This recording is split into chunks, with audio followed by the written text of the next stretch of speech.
namin laruan, tinanggal namin sa plastic kasi hindi magkasya. Ito na yung mga Crocs na mga tsinelas natin.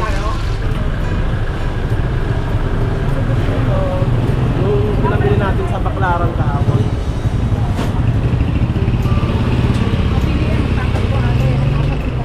Kahit naman hindi Pasko na yun, ang makainyan lasanay na sa ilas ng tao. Ako dito rin ako nabili eh. Ito, mga tumbler pa rin ito. Alam mo naman kami pag nag-day off, kailangan mamili din. Ay ito mga mga handipaan.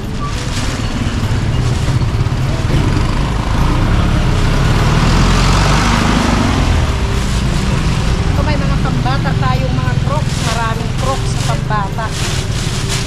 Ayan eh. Ang gaganda nyo. Ito ang napakahanap ng mga bata.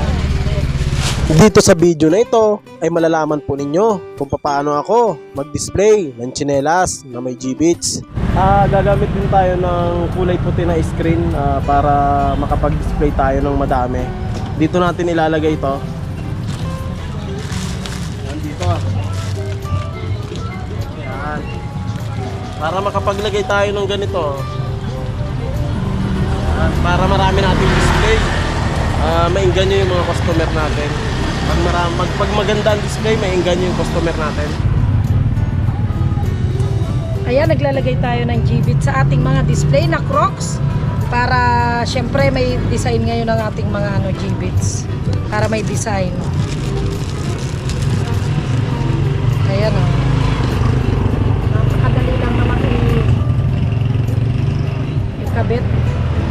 Ayan po, nagawa na natin ang screen at pwede na natin itong displayan. Ito, maglalagay tayo ng G-Beats.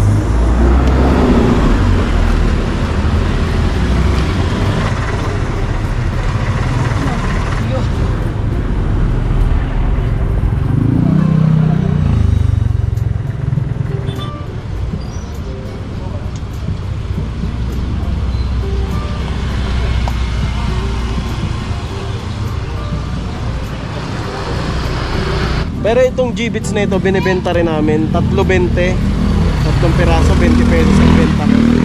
Yun, ito na po yung display ng ating mga tsinelas. Yung mga Crocs natin. Ayan o. Ayan. Kinakabitan ko lang ng G-Beats yung mga tsinelas. Katulad nito, lalagyan natin ng G-Beats.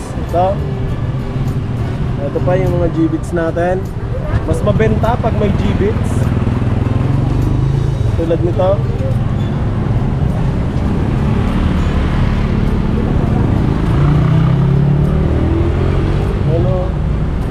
Ayan yung mga G-Beats. Ayan. Ganito lang yung paglagay nito.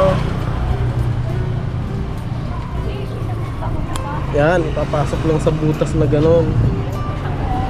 Ayan.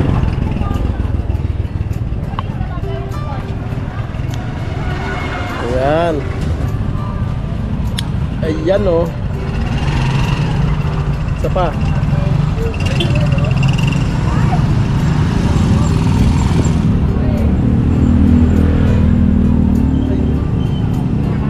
Ito.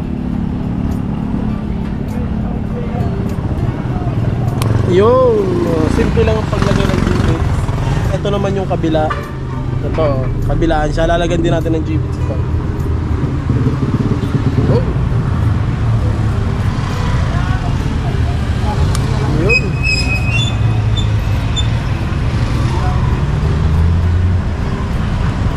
Yan. Ayan, ito yung nilagyan natin. Ayan. Tsaka ito pa yung mga iba yung nalagyan natin. Ayan. Ayan yung mga display natin Ayan Ayan, iba't ibang kulay. Iba-iba yung design. Ayan. May mga pambata din tayo dito. Ayan po. Ayan Ayan. Mabenta ito sa mga bata at saka sa matanda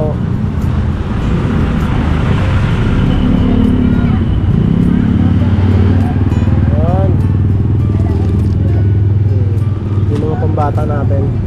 Yon, maraming salamat po sa inyong panonood. Sana dito sa video natin na ito ay nagkaroon kayo ng idea tungkol sa paninda ng mga tsinelas o mga crocs na katulad nito. Okay?